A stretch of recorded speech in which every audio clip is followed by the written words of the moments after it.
Gampang mana? Orang miskin sama orang kaya ngamal? Orang miskin. Terus kedua hebatnya orang miskin itu, kalau ngamal itu dramatis. Oh, itu. Betul itu.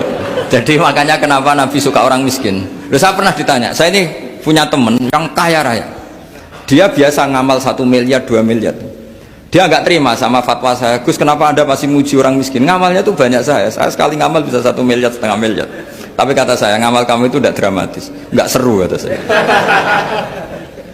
Terus dia tanya, kok bisa Gus? Dia orang kaya, paling ngamal 1 miliar untuk bangun masjid, 1 miliar, setengah miliar bangun pondok, setengah miliar. Tapi kalau orang miskin, misalnya tukang beca, orang miskin kan pasti kawannya orang miskin. Kan nggak mungkin orang miskin utang Abu Rizal Bakri, utang Yusuf Kala, kan nggak mungkin. Kenal saja ndak. Orang miskin kan utangnya sesama orang miskin. Itu pasti itu kan hukum sosial ya. Nah ternyata itu apa? Hari itu anaknya ndak makan, hari itu istrinya mau kelahiran. Utang sesama miskin, diutangi 50.000. Tapi uang ini dramatis. Kalau hari itu nggak makan mati. Artinya apa? Ada orang ngamal 1 miliar untuk bangunan, kadang aksesoris, yang satu ngutangi 50.000 tapi taruhannya nyawa. Nah sekarang menyelamatkan nyawa sama bangunan keren mana? Maka berbahagialah orang miskin karena komunitas mereka ini utang piutang urusan apa? Nyawa. Jadi ini lebih dramatis ya, lebih dramatis, lebih keren. Loh, makanya utang piutang orang miskin itu paling diabadikan Quran karena lebih keren, lebih keren karena nyawa apa? Loh saya ini kan termasuk kecil sudah kiai agak keren, sudah kiai agak mapan. Itu kalau orang-orang kaya nawarin saya paling Gus nggak ganti mobil, nggak ganti aksesoris mobil itu nggak keren. Al-Nadikan tetap ngamal pun nggak keren. Tapi kalau orang miskin, saya sering kan dengar cerita mereka orang itu ngeri. Kayak cerita yang diabadikan Quran itu, wa yu'thiruna ala anfusihim walau kana bihim khasasah. Itu Nabi ngumumkan saya punya tamu tapi hari ini saya tidak bisa hormat tamu. Ada sahabat yang usul, saya ya Rasulullah. Perlu dicatat dulu di Arab tuh nggak ada warung, nggak ada GoFood, nggak bisa kamu pesen online terus. Wah nih nanti delivery gitu nggak bisa.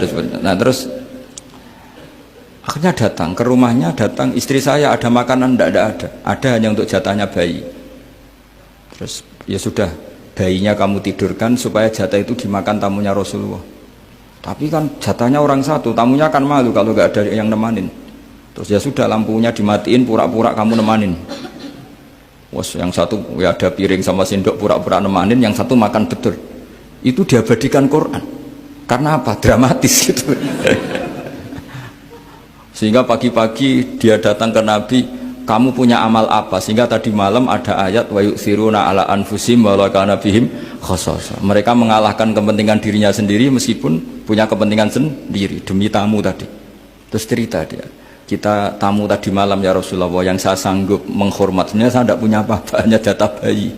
Itu aja dramatis, bayinya ditidurin dulu. Tapi tidak disuntik ganja, tidak ditidurin.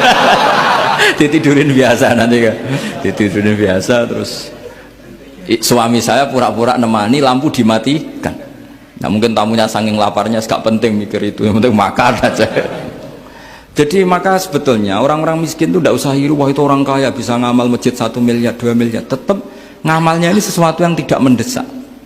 Tapi sesama orang miskin, kalau temannya minta tolong itu mesti dramatis. Istri mau kelahiran, kematian, kelaparan, pokoknya yang diselamatkan itu seru semua. Artinya gini ya, kalau miskin ya nikmati saja, itu ada peluang untuk menyalip pahalanya orang-orang. Tapi yang kaya ya tetap kaya. Kalau semuanya miskin, nanti yang miskin kerja di mana kalau semuanya miskin?